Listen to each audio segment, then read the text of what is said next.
Half a day, my fellow Guamanians. Once a year, the world's greatest international body turns its eyes to Guam.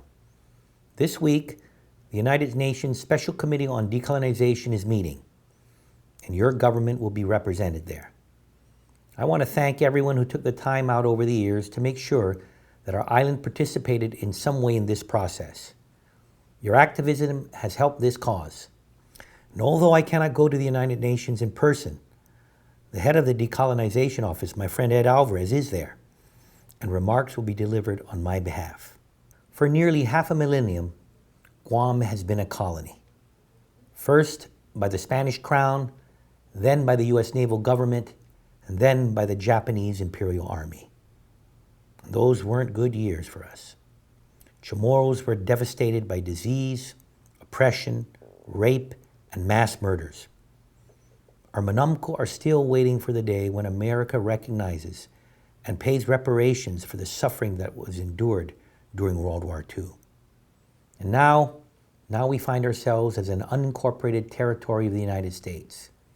Here we stand, nearly 500 years later, no closer to freeing ourselves from the weight of colonialism.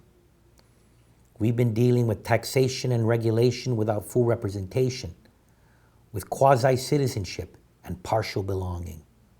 Guam was recently left out of an agreement to have free trade with South Korea. Our island is still trying to allow Chinese and Russian tourists to help our economy. And onerous federal mandates have forced us to borrow hundreds of millions of dollars, putting services like tax refunds to you on the back burner. Time and time again, decisions are made unilaterally in Washington, D.C. without input, feedback, or even a basic understanding of how it may affect us.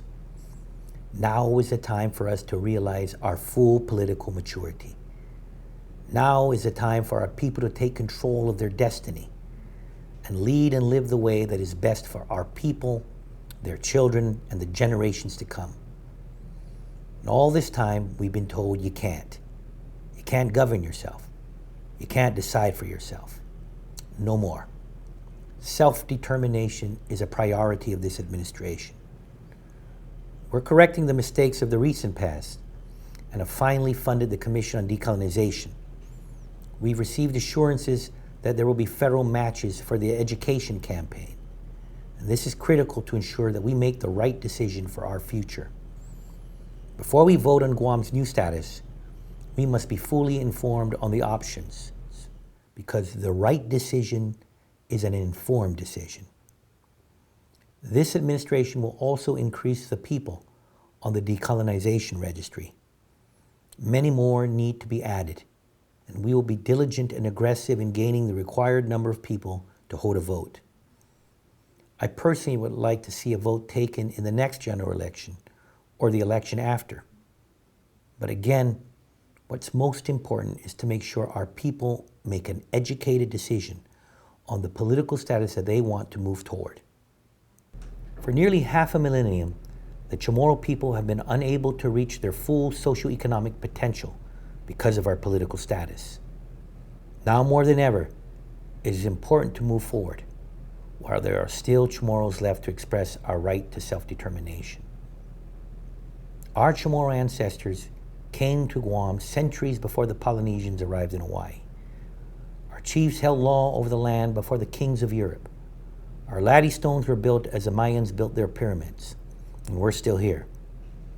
Now is the time for us to realize our full destiny so that we can take control and lead and live the way that is best for our people. Now is the time to exercise our human rights as citizens of this world, to become citizens in a place, of our place in this world. Man especiat hit, man banidoso hit, man Chamorro hit.